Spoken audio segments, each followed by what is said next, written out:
Hi, we're back. We have had 3 workshops and a trip. The first workshop, we looked into the bystander effect. If you're having a conversation with somebody, could be a friend, could be a family member, and they bring up something that is kind of an appropriate thing or something that makes you uncomfortable, and it's that decision of how or should you challenge them on what they've been said. So we had the young people playing out these roles, and it was mostly about content that they'd seen, and then be like, oh, look at this, and they're like, that's not funny. Do you stay silent?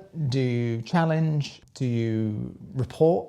You don't want to say something and report. And these are all kind of like things to sort of think about your everyday in things. You might have heard stuff, or do you actively encourage that individual that you're okay with that when you maybe not? Maybe it's safer to do that. They did really well. It was quite interesting to see, maybe when, it feels like you should say something, maybe it's not the best time to actually, challenge someone and maybe dial it back and think about what you're going to say and how you're going to challenge them in an effective way.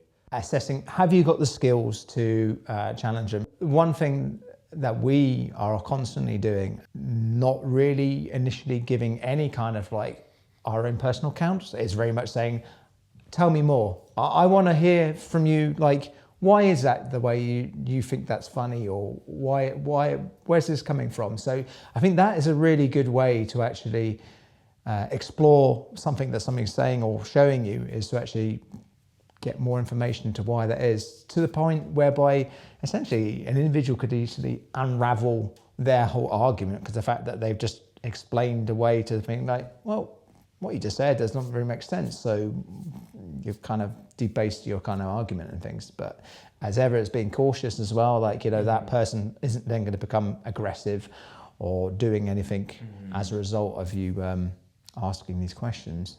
Last week, during the workshop, the young people were preparing to meet with a few players from Dunfermline Athletic. So we were just preparing some questions. So we did a little exercise where we would ask questions to our fictional football players. I unfortunately wasn't able to attend the actual meeting with the Dunfermline players. Neither was Nick. Claire told us that the young people experienced a great time at the football stadium where they met players. Andrew Todd being one of them, which a couple of young people were very excited about meeting him, because he's one of the stars of the club. Prolific player. Heard from the players their kind of routine of like their day-to-day, which is like quite regimented, that they have their breakfast, they allow that time to digest that, they are then like doing gym, they're then doing training. And the most insightful thing they actually found really was the fact that anytime any of these players, which all of them have experienced some kind of form of injury, I guess it's just the nature of contact sort of sport, that they have to go through this whole period of time of kind of sitting on the bench and actually having to take the time to allow their bodies to recover and actually be able to be match fit again. And just the toll it takes on them mentally. And I think that really is something that is going to be used as part of the play. Did quite a lot of hot seating today, having the young people play the 2 characters, fleshing out more of their kind of like family situations. So a lot of it was about like the parents and like what kind of relationship they had.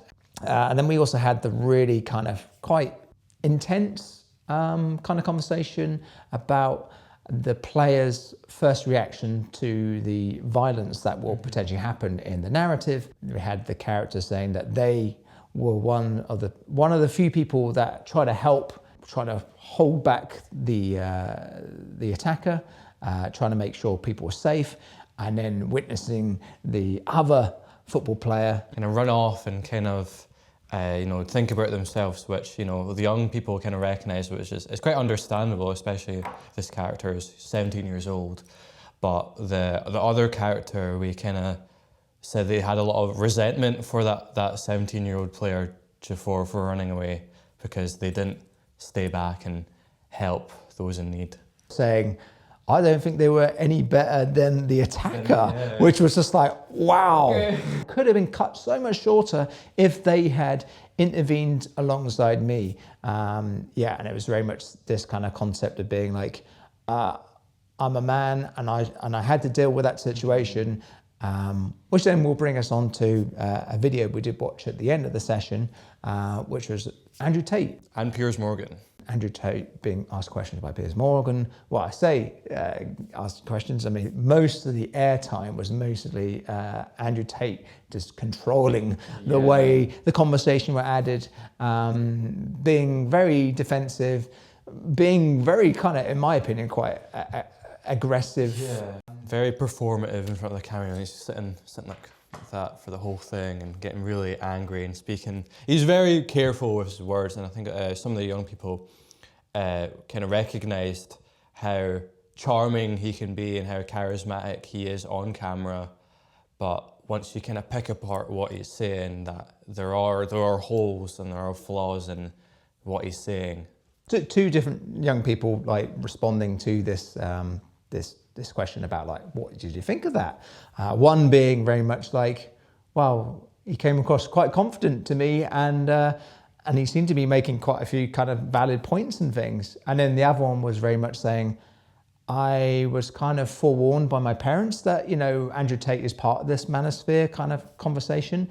But it was the first time he'd actually seen any of Andrew Tate. And for myself as well, I had not actually seen anything of Andrew Tate before. I had just heard bits and pieces. Oh, he's this kind of person and like, you know, just very toxic and things.